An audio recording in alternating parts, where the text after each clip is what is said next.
Bonjour, bienvenue à Quilombo, Sinzwamba Simanga, aujourd'hui 30 janvier 2013. Nous allons parler du rallye Dakar, de la coalition, d'une nouvelle coalition sud-américaine de la société civile qui s'organise contre le rallye Dakar.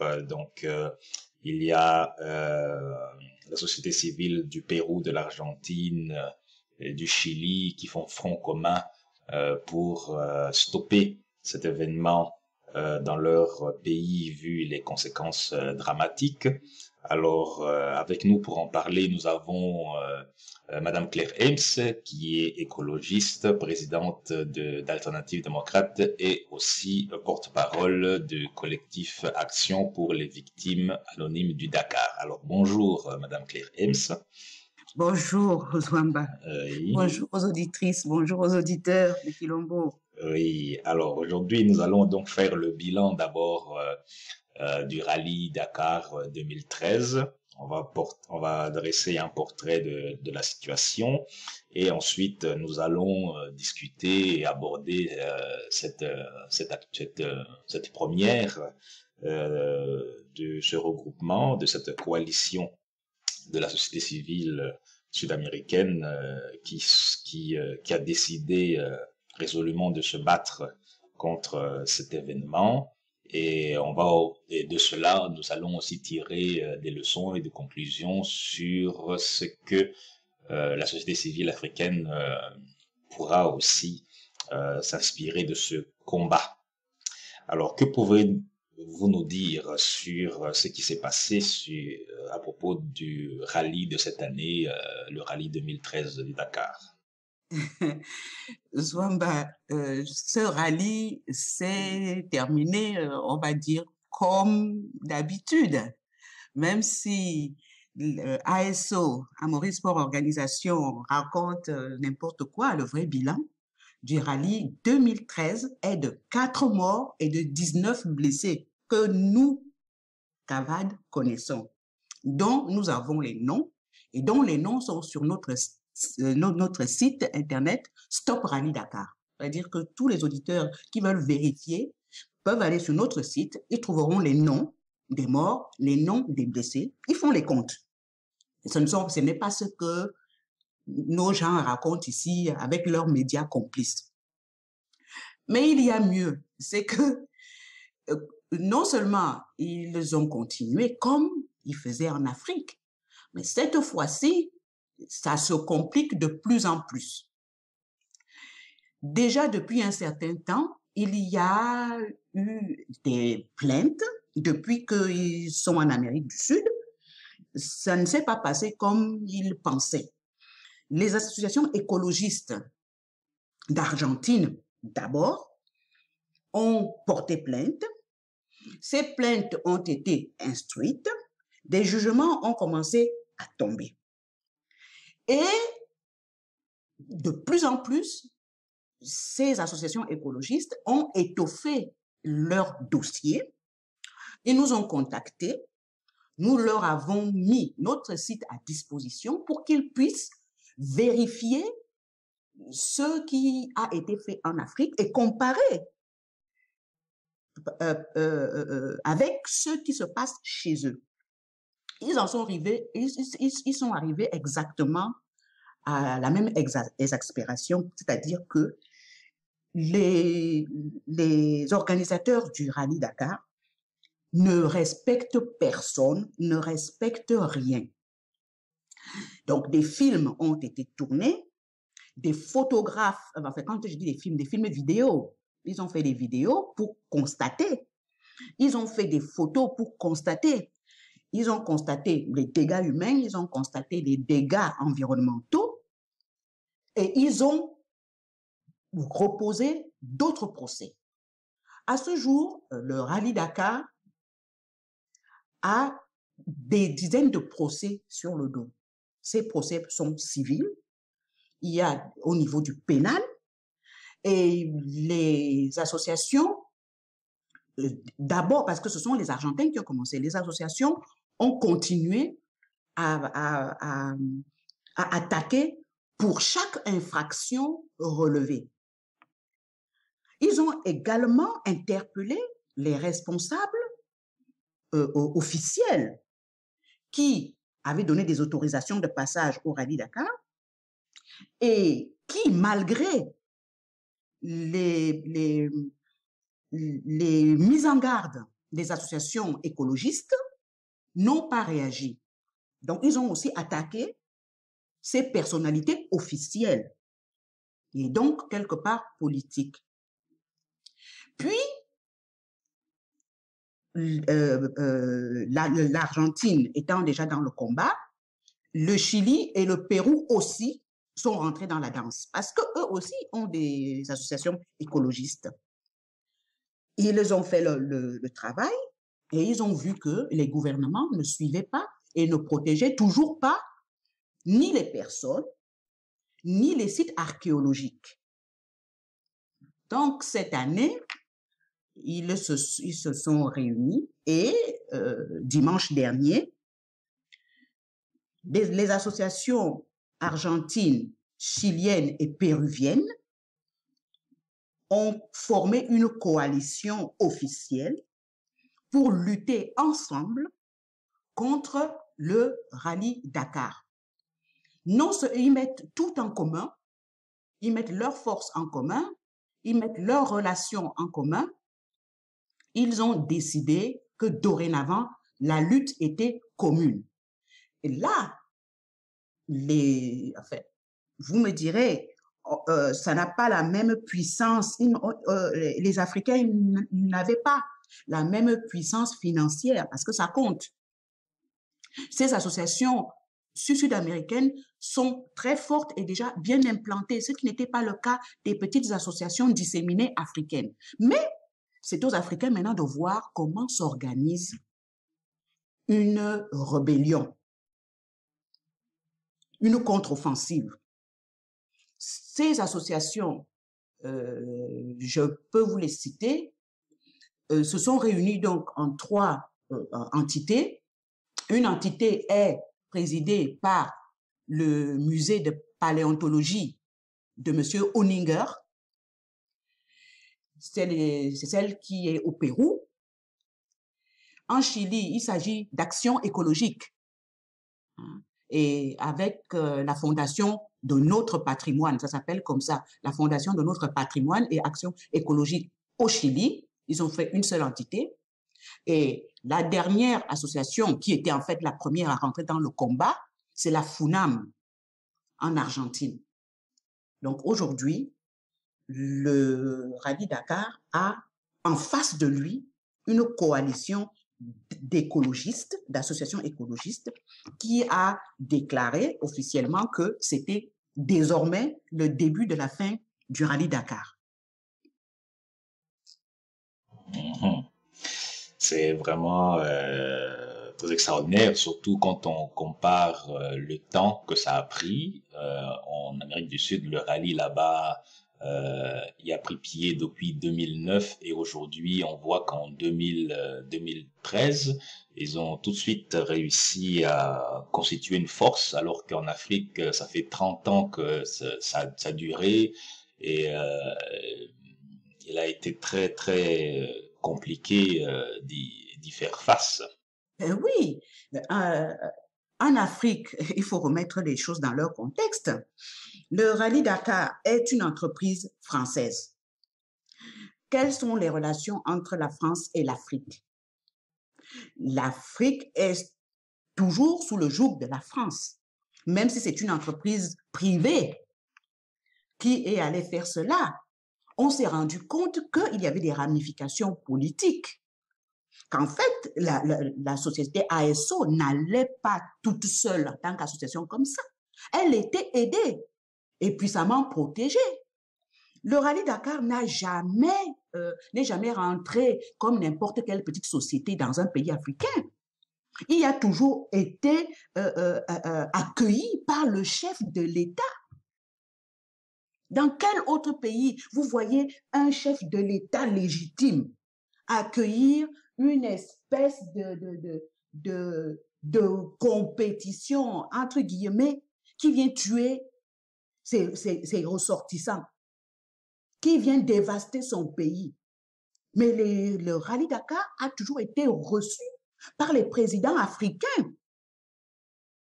Et ils ont cru que ce qu'ils faisaient en Afrique, avec la tolérance des chefs d'État africains, il allait pouvoir le reproduire en Amérique du Sud.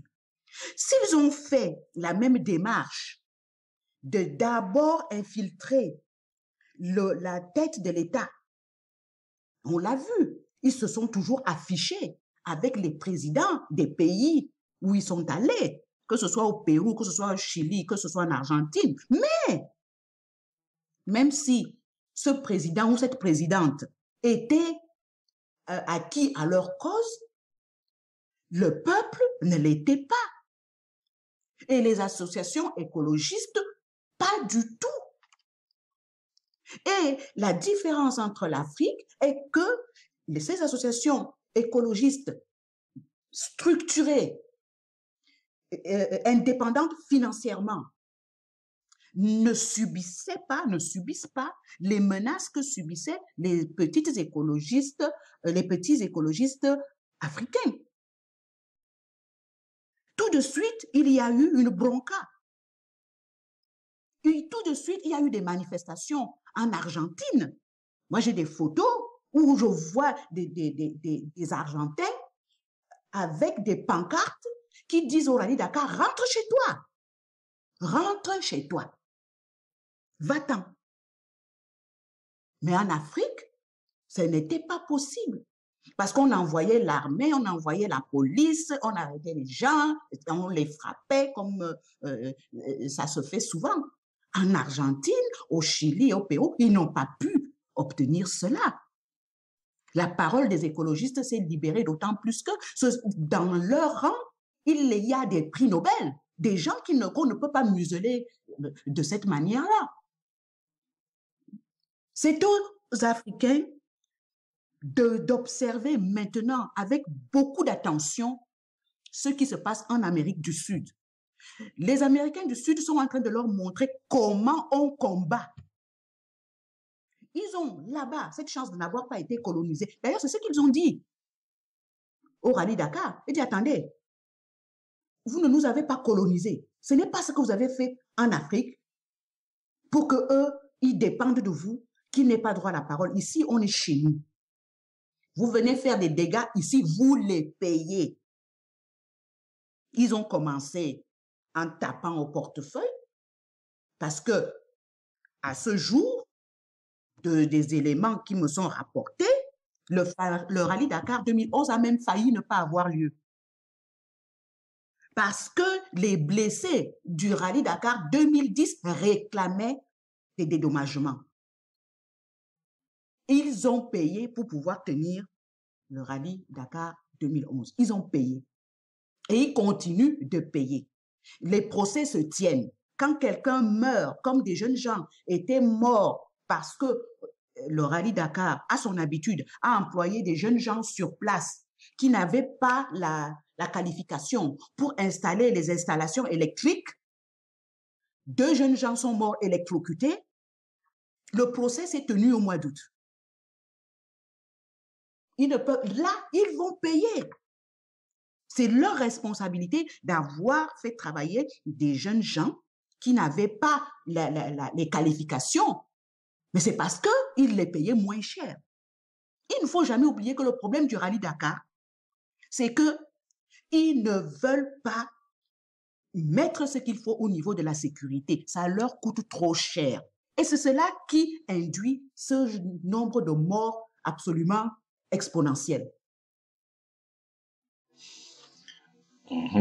Et pensez-vous que, justement, parce que tantôt vous avez dit qu'il faut pouvoir observer très attentivement ce qui se passe actuellement en Amérique du Sud, est-ce que les sociétés civiles africaines concernées sont-elles en communication, ou bien y a-t-il une circulation de l'information entre l'Afrique et l'Amérique du Sud sur ce sujet, sur ce problème? Pour ce qui me concerne, des associations qui sont en contact avec moi Elles ont l'information puisque je la leur répercute. Mais en dehors de ce que je leur répercute, ils ont Internet. Donc, ils ont la possibilité de chercher par eux-mêmes. Ils ont des possibilités d'avoir une autre information aussi. Ils ont des possibilités. Vous savez maintenant, les Africains ne restent pas qu'en Afrique. On a des Africains au Canada, on en a en Amérique du Sud, on en a en Amérique du Nord, on en a en Angleterre, en Australie, un peu partout, même en Asie, il y a des Africains. Donc, ils ont accès aux médias. Et même quand je dis l'Africain lambda, à quoi servent nos ambassades? Est-ce qu'on n'a pas des ambassades au Pérou, au Chili, en Argentine, qui voient ce qui se passe? Ils sont là pour quoi faire? Pour répercuter l'information à leur pays. Voilà comment ça se passe ici. Même s'ils ne prennent pas parti, ils n'ont qu'à dire ce qui se passe. Le rallye Dakar est venu et voilà ce qui s'est passé. Voilà comment le gouvernement a réagi. Voilà comment le peuple réagit. C'est à ça que sert une ambassade. Que font les ambassadeurs africains? On va dire, ils vont relayer l'information au gouvernement. Certes, mais il y a des personnes qui sont au courant, qui peuvent dire à leurs frères, à leurs sœurs du peuple, voilà ce qui se passe. Si on ne cherche pas l'information ne va pas venir vous trouver. Ce n'est pas pour rien que les gens comme le rallye Dakar musellent l'information. Ces gens ont à leur botte plus de 700 journalistes. Des journalistes de tous les médias qu'ils peuvent acheter. C'est pour que ne soit dit que ce qu'eux, ils veulent. Ce n'est pas pour rien. Est-ce que vous avez entendu, est-ce que ici en France, on a entendu ce que j'ai dit au début, qu'il y a eu 4 morts et 19 blessés? Et ça, c'est ce que je connais. Parce que à côté, il y a dû encore avoir d'autres. Moi, on m'a transmis ce qui était le plus visible et parce que moi, je ne prends pas tout. Je veux le nom, je veux savoir ce qui s'est passé. Je veux le nom de la personne. Mais il y a d'autres cas que je ne connais pas. Alors, imaginez ce qui s'est passé en Afrique où personne ne disait rien. On en est à combien là? Combien de blessés, combien de handicapés qu'on ne saura jamais? Et encore, il y a une première. Il y a une première en Amérique du Sud. C'est que l'avant-dernier jour, les deux jours avant la fin du rallye Dakar 2013, un camion d'assistance a percuté un petit garçon de 5 ans. Est-ce que vous l'avez entendu dans les médias? Le petit garçon a été interné, hospitalisé avec de multiples fractures. Pour la première fois de l'histoire du rallye Dakar, on a immédiatement alloué une subvention à sa famille. Vous avez entendu ça où? Immédiatement, il a été pris des dispositions pour donner une subvention financière à sa famille pour que l'information ne sorte pas. Malchance, Claire était déjà informée. Oui, effectivement, en parlant d'information, maintenant avec la démocratisation des moyens de communication, il y a moyen effectivement de se tenir informé si on le désire. Alors, face à... Oui, mais il y a aussi des gens qui donnent l'information. Parce que pour l'information de ce petit garçon, je ne l'ai pas cherché. Mon téléphone a sonné. On m'a dit voilà. Et aujourd'hui, c'est difficile de trouver cette information. La seule information, puisque ça a fuité finalement, les quelques médias qui en parlent disent un petit garçon de 5 ans a été blessé. Mais moi, je connais le nom du petit garçon, alors que là-bas, ils ne le donnent pas. Comme d'habitude, comme ils faisaient en Afrique, la victime n'a pas de nom. Si elle n'a pas de nom, elle n'existe pas. Alors, face à ce bilan toujours aussi terrifiant d'année en année, On a parlé, on a présenté au début l'idée qu'il y aurait une coalition qui s'organise progressivement en Amérique du Sud pour Oh non, mais stopper. maintenant, elle est installée. La coalition est effective. Mhm. Elle est effective.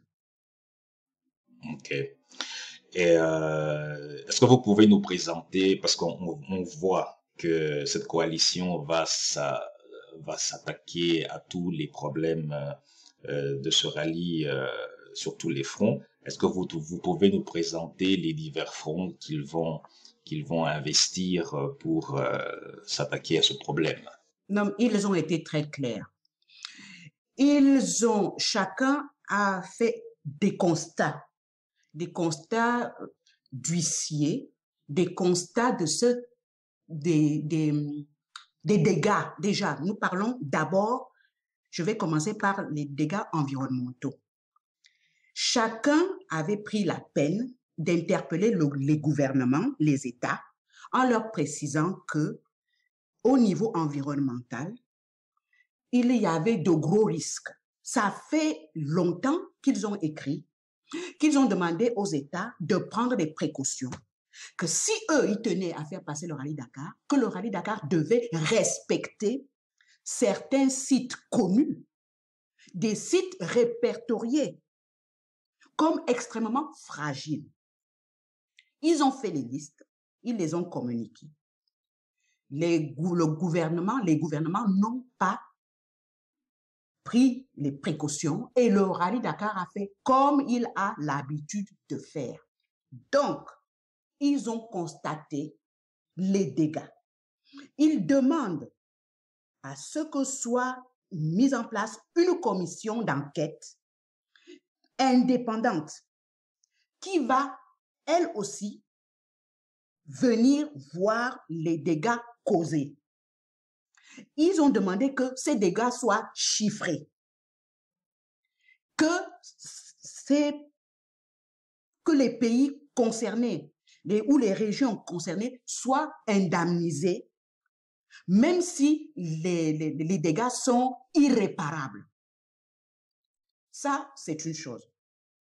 Ensuite, ils portent plainte pénalement contre les responsables, c'est-à-dire non seulement l'organisateur, le directeur du rallye Dakar, Étienne Lavigne, mais aussi tous les gouverneurs et tous les décideurs péruviens, chiliens ou argentins qui ont laissé faire la chose.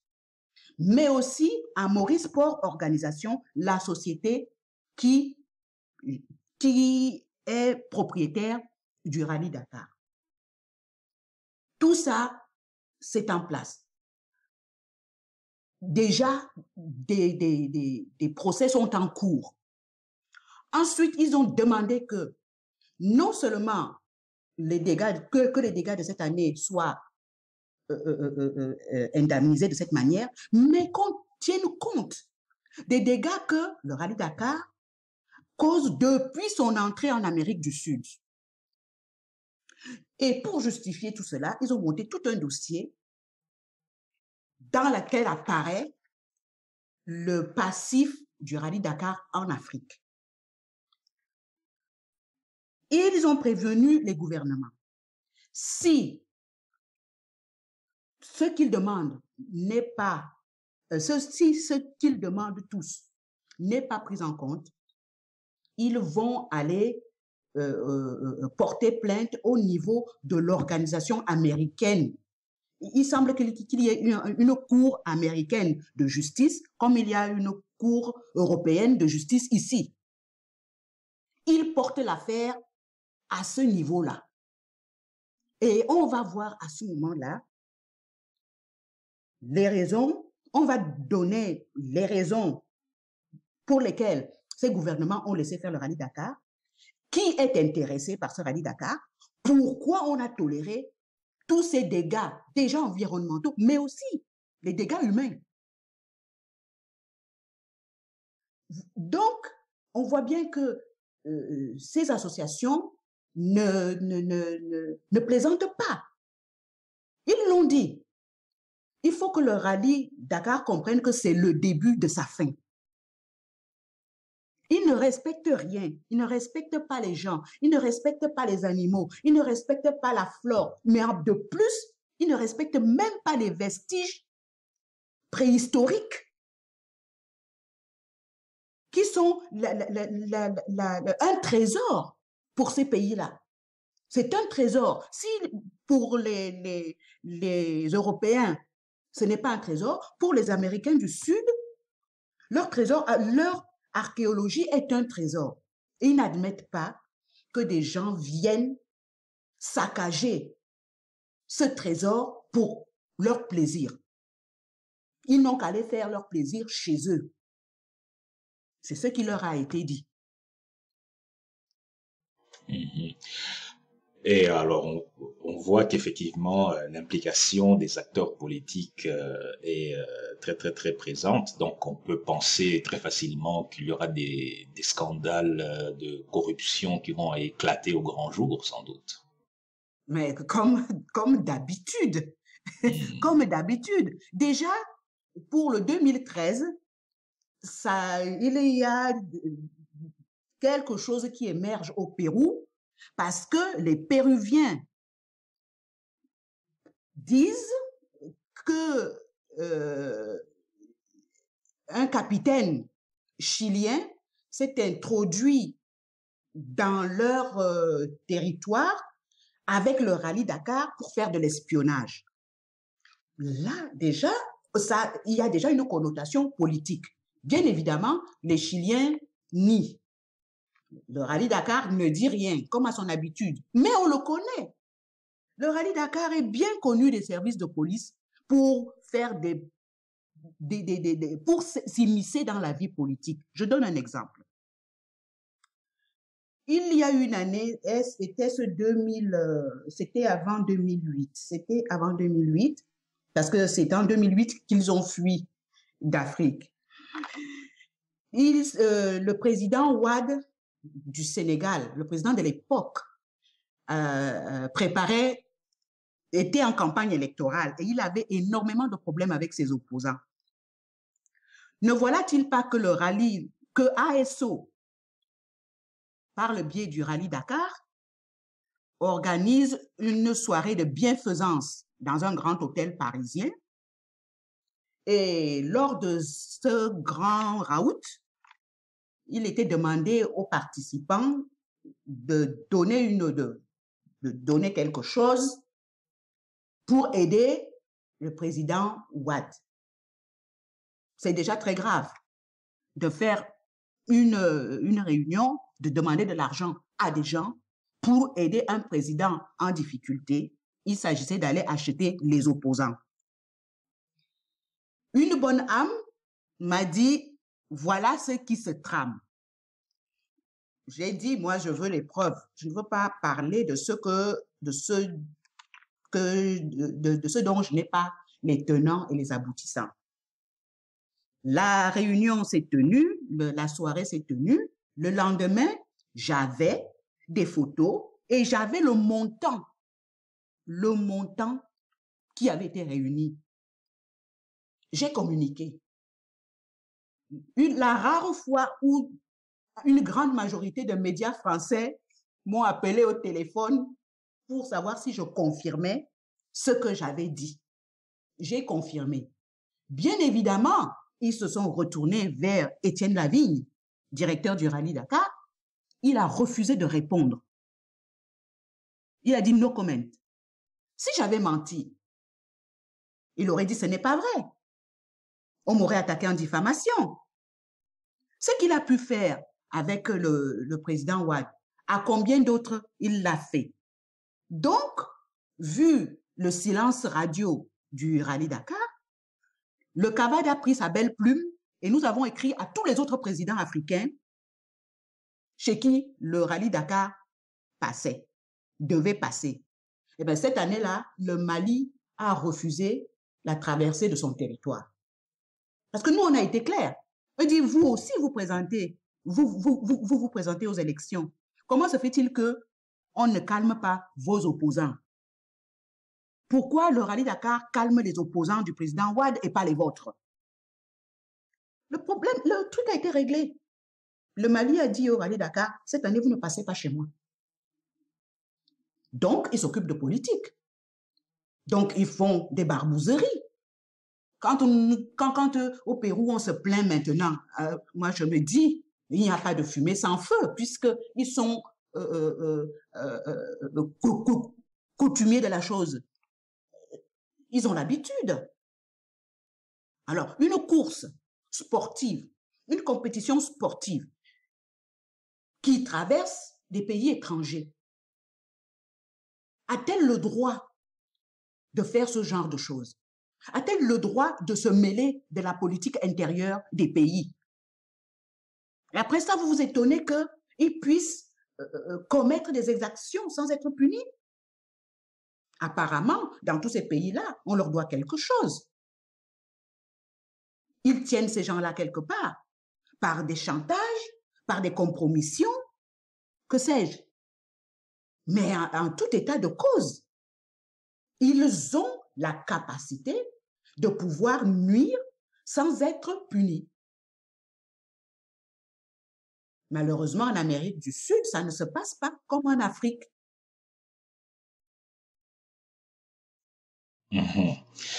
Alors, on voit que cet événement s'ingère dans la vie politique des pays, avec cet exemple d'espionnage que vous avez présenté pour l'Amérique du Sud. On serait peut-être tenté de croire aussi que justement cette immixtion dans le volet politique, est-ce que ce ne serait pas en quelque sorte une instrumentalisation, c'est-à-dire que l'événement en soi du rallye ne serait pas instrumentalisé par l'État français pour entrer dans les coulisses de pouvoir des pays que ce rallye traverse? Ça peut être, cela peut être, parce que c'est une possibilité. De toute façon, ASO ne produit pas que le rallye Dakar, il produit aussi le Tour de France. Quand on sait que, par exemple,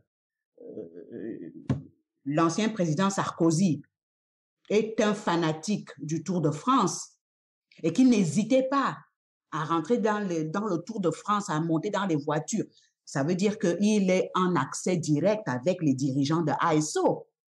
Le Premier ministre, un fou de voiture. Les gens du rallye Dakar sont reçus au plus haut de l'État français. Je donne encore un autre exemple. Quand Mohamed Ndao et Boubacar Diallo avaient été tués, Luc Alphand, l'ancien skieur, avait gagné. Mais non seulement il a eu le cynisme de dire que ce n'est pas la mort de 2 enfants qui allait gâcher son plaisir, mais il a été reçu à la présidence par le chef de l'État. Ces gens-là, les gagnants du rallye Dakar, jusqu'à très peu de temps, étaient reçus au retour de leur saleté. Ils avaient tué des gens, ils avaient dévasté, et ils étaient reçus par le président de la République. Comment voulez-vous que les gens ne soient pas atterrés? Apparemment, ils ont une entrée auprès de la présidence de la République française, mais grâce peut-être à cette entrée-là, ils peuvent rentrer auprès, ils ont une possibilité d'être reçus par les chefs d'État étrangers qui ont peur de la France. Et ils font n'importe quoi parce qu'il n'y a pas que le volet politique. Est-ce que vous avez entendu parler de cette histoire rocambolesque d'un camion du rallye Dakar qui a été arrêté à son retour d'Argentine avec plus de 800 kilos de cocaïne? Est-ce que vous avez entendu parler de ça? 800 kilos de cocaïne. On ne parle même pas de l'ecstasy, de l'argent, des armes. Ça s'est passé. C'est le rallye Dakar 2010, au retour d'Argentine. Donc, les gens se sont posés des questions. La réponse qui nous a été donnée est que quelqu'un a, a, a trafiqué un camion, l'a recouvert comme si c'était le camion du Rallye Dakar avec les logos du Rallye Dakar.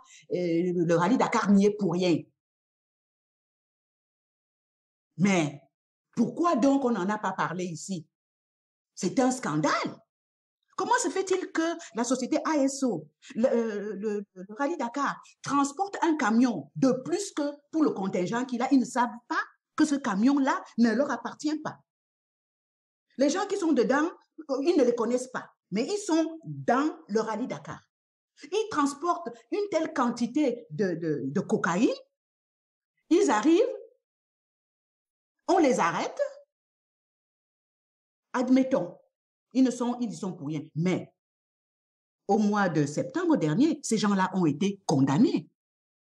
Il y a eu un total de 43 ans de prison, 470 millions d'amende. Est-ce que vous en avez entendu parler? Il y a quelques mois, ils ont été condamnés à Ibiza. Alors, quand on constate tout ça, on se dit que le Rallye Dakar peut servir à beaucoup de choses. Parce que de toute façon, ils sont impunis. De toute façon, ils ne sont pas inquiétés. Au moins ça, ils ne sont pas inquiétés. Ceux qui arrivent en Amérique du Sud, ils ne s'y attendent pas. Et c'est là où je dis aux Africains, méfiez-vous. Ça chauffe tellement pour eux en Amérique du Sud qu'on est en grand danger de les voir revenir en Afrique.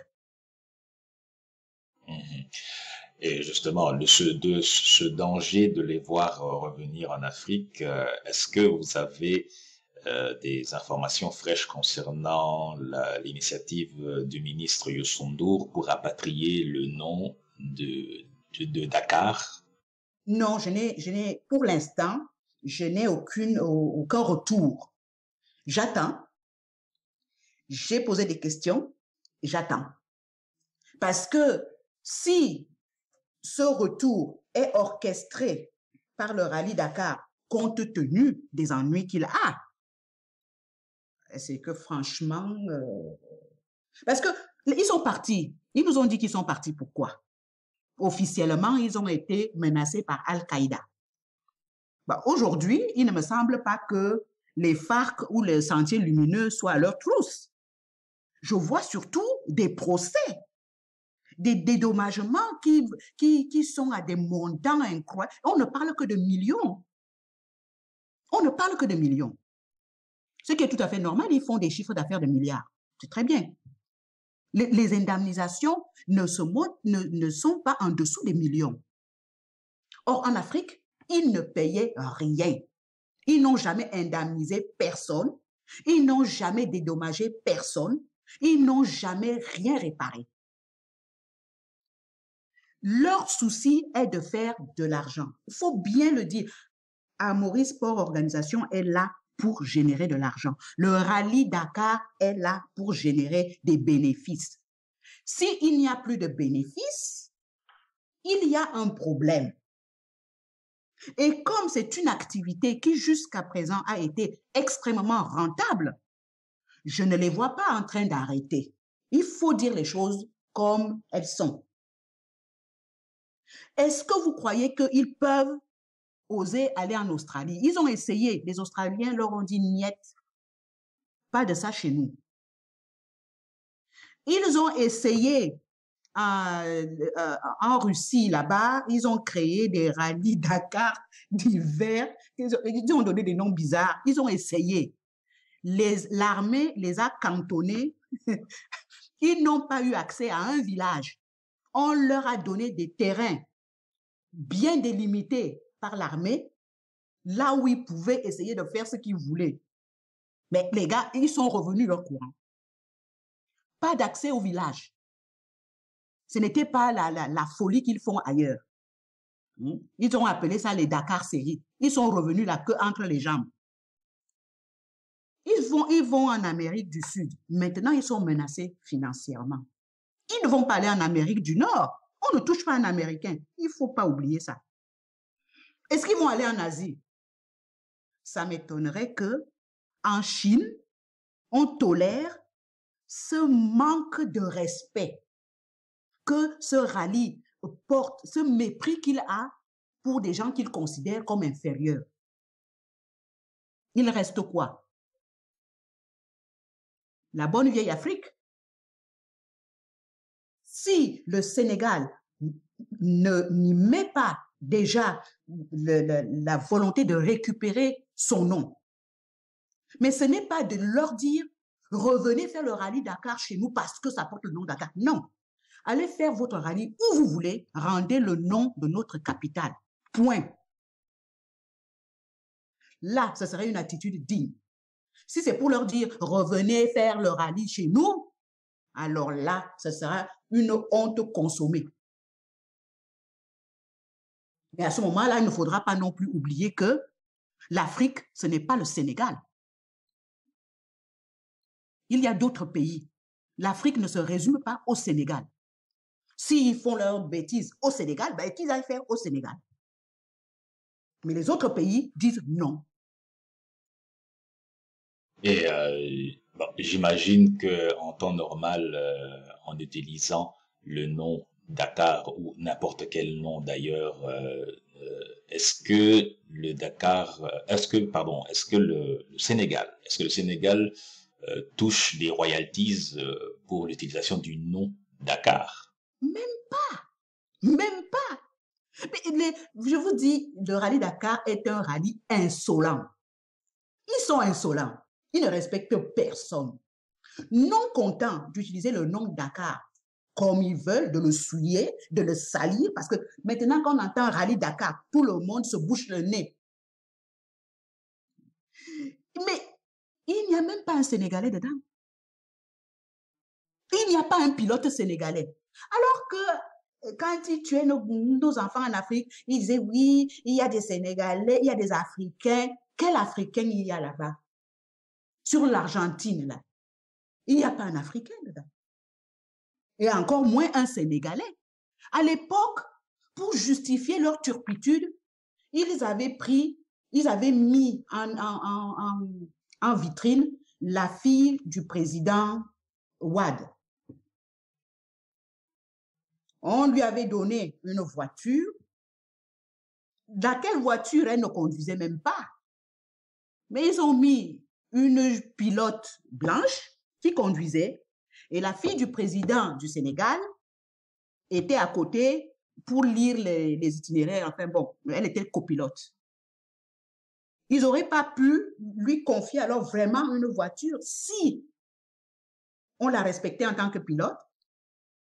Quand ils ont demandé, parce qu'il y a eu cette période où ils allaient voir des people, hein, des personnalités artistiques, des acteurs, des chanteurs, les Claude Brasseur, les Johnny Hallyday. Ils sont même allés prendre, ils sont allés chercher le prince de Monaco, Albert de Monaco. Mais ils lui ont confié une voiture. À ces gens-là, ils ont confié des voitures. Ils ne sont pas allés faire le rallye Dakar comme des copilotes. Mais la fille de Wade, elle était copilote. Et son nom était partout. Si on ne nous aimait pas, est-ce que la fille du président serait avec nous? C'est leur manière de faire. Et je vous dis, tous ces rallyes Dakar qui se passent en Amérique du Sud, je cherche le pays africain qui a un pilote là-bas. À moins que ce ne soit un Mauritanien. Ah non, les Qataris ne sont pas en Afrique, je ne sais pas. Mais il n'y a pas un Sénégalais. Il n'y a pas un Sénégalais. C'est vrai, oui, les Qataris ne sont pas en Afrique. Peut-être qu'ils iront au Qatar après, mais... Mais on ne sait jamais. En ce moment, on est très bien avec le Qatar. Et comme le pilote qatari a quelquefois gagné des étapes, et je ne sais même pas si, parce que je ne suis pas leur palmarès. Moi, ce qui m'intéresse, c'est la manière dont ils se comportent dans les pays. Les palmarès ne m'intéressent pas. Mais si le Qatar veut les accueillir, bon vent. Quand ils auront tué un petit Qatari, on comprendra. Mhm. Est-ce que, enfin, en Afrique, ils ont fait miroiter beaucoup des projets dits de développement pour justifier leur présence. Est-ce que en Amérique du Sud aussi, ils ont fait miroiter des choses, des projets similaires pour être là? Oui, oui, oui, oui. Ils ont essayé, d'abord ici en France, ils ont contacté une association argentine qui faisait des fours solaires. Ils lui ont proposé 100 000 euros. L'association leur a dit, passez votre chemin direct, passez votre chemin, parce que c'était leur alibi. Ensuite, là-bas, ils disent qu'ils font des actions humanitaires. Comme ils disaient en Afrique, ils font des actions humanitaires. Je ne sais pas comment est-ce qu'on peut comprendre qu'une société privée qui a une logique de faire des bénéfices va faire de l'humanitaire. Ou on fait de l'humanitaire, ou on fait du commerce, ou on génère des bénéfices. On ne peut pas aller faire, on peut faire le Dakar sans... là, je me suis même... je veux dire, on peut faire de l'humanitaire, on n'a pas besoin du Dakar. Quand quelqu'un veut faire de l'humanitaire, il n'a pas besoin de faire le rallye Dakar pour justifier son humanitaire. Quand on connaît le coût pour un coureur de faire le rallye Dakar, s'il veut faire de l'humanitaire, il prend ses 200 ou 300 000 euros en moyenne et il va dans un coin donné faire ses actions humanitaires. Et puis pourquoi dans les pays du tiers-monde? On n'a pas assez de misère ici. Est-ce qu'il n'y a pas de misère en France, en Europe? Pourquoi cette humanitaire-là est réservée à l'Afrique? On dit on est allé creuser des puits. On creuse des puits, mais il n'y a pas d'entretien du puits. On ne forme pas les gens à entretenir. Hein? Il n'y a pas d'électricité. On va mettre des générateurs, on ne forme pas les gens à les entretenir. Ils disent qu'il y a des écoles, mais les écoles, je ne les ai jamais vues. Les hôpitaux, je ne les ai jamais vus. Le CAVAD a demandé à la télévision, à France 2, France 3, à France Télévisions, on leur a dit, vous faites la publicité du rallye Dakar en disant qu'ils font des actions humanitaires. Nous demandons un débat public contradictoire. C'est-à-dire, d'un côté, les gens du Dakar qui présentent ce qu'ils ont fait en Afrique. Et nous, de notre côté, on vient, on dit ce que nous avons vu, ce que nous vivons en Afrique. France Télévisions a toujours refusé. Toujours. Et avec tous les médias qu'ils ont, s'ils avaient fait quoi que ce soit, ça se verrait. Je vous dis, pour la première fois de l'histoire du rallye Dakar, on a donné une subvention à une famille parce que l'enfant a été percuté. C'est cette année. Le montant n'a pas été révélé. Je le saurai plus tard. Mais pour l'instant, le montant est gardé secret. Pourquoi? Pour une fois qu'ils font une action bien.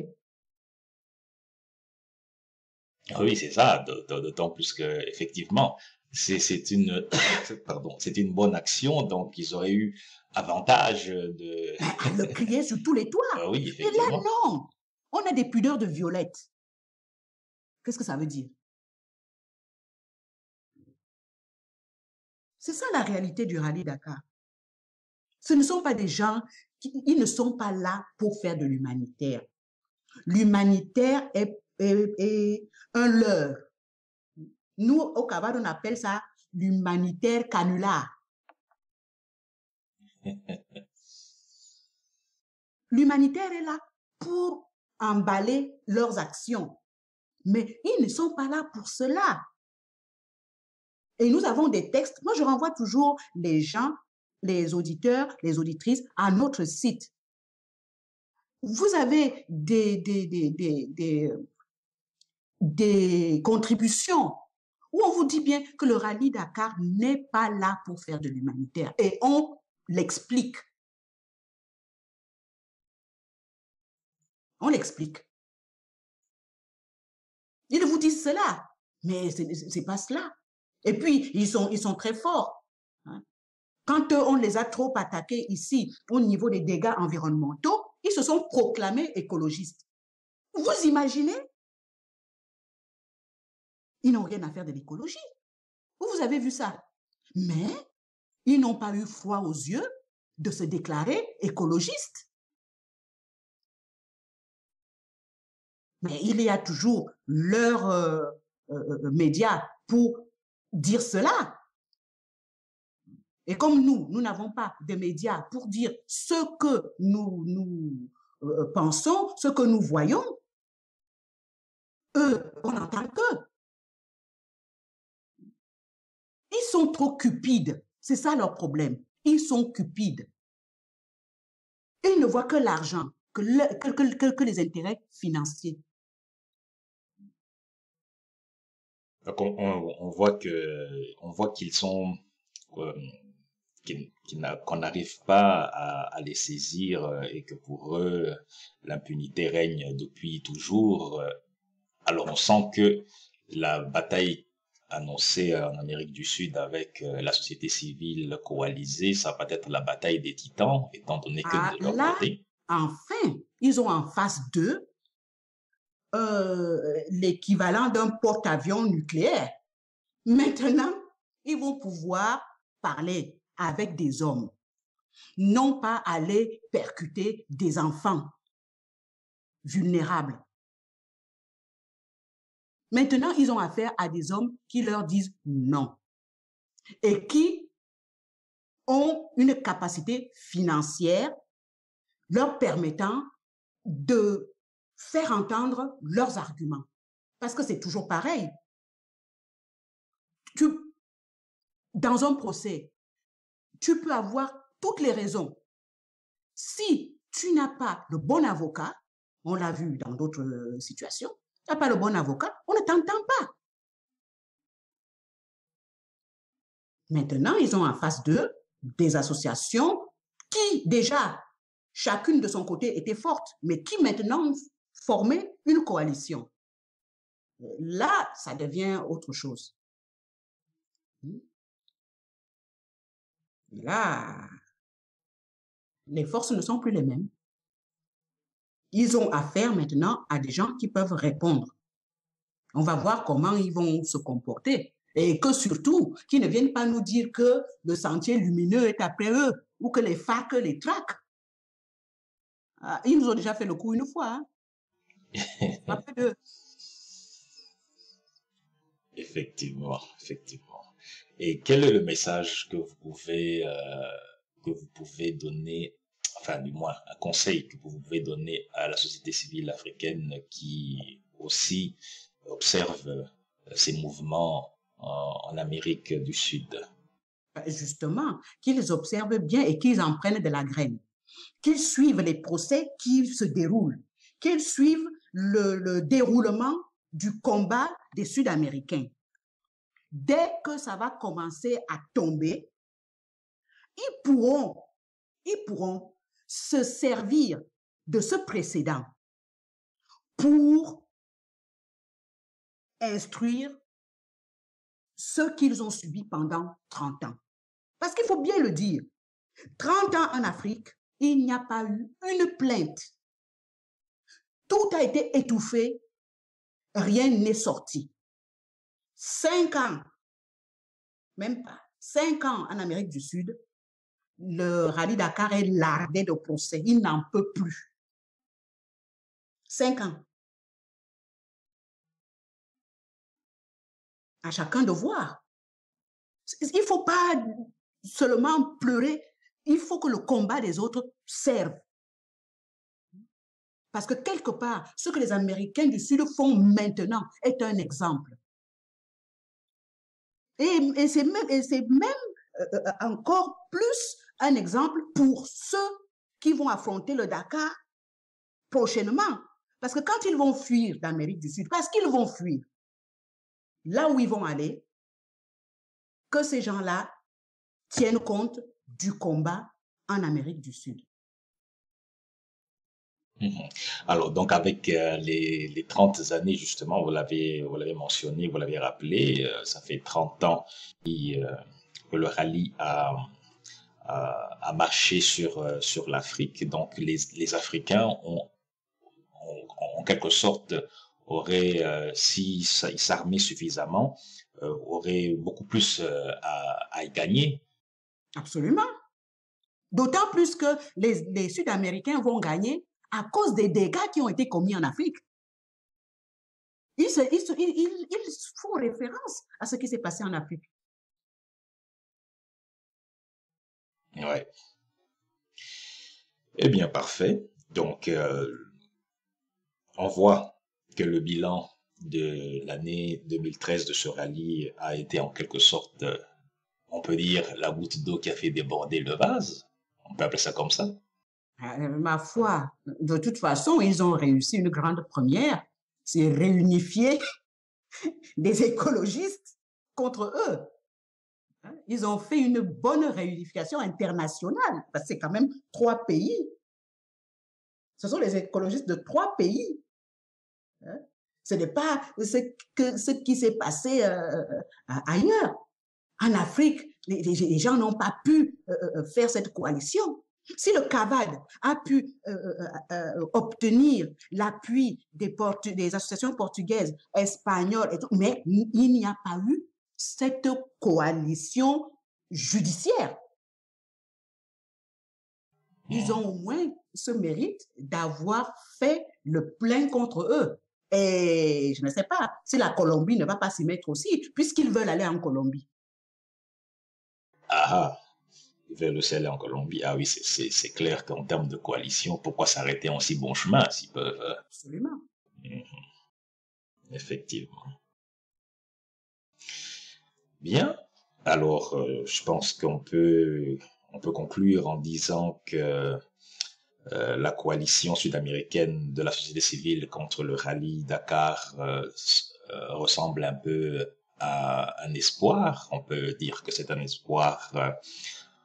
C'est un espoir dans la, dans la, dans le combat qu'on mène pour arrêter ce rallye. C'est vraiment un grand pas. Mhm. C'est la lumière au bout du tunnel. Et oui, on commence à apercevoir la lumière. Oui. La lumière au bout du tunnel, effectivement. Et on ne peut que souhaiter euh, des, des bons jours devant et la société civile africaine aurait avantage à bien surveiller ce qui s'y passe et à se... Non seulement à bien surveiller, mais à noter aussi quelque chose qu'on a oublié de signaler aux auditeurs et aux auditrices, c'est qu'enfin, l'UNESCO aussi a l'œil sur le rallye Dakar. Quand le rallye Dakar était en Afrique, l'UNESCO ne disait rien.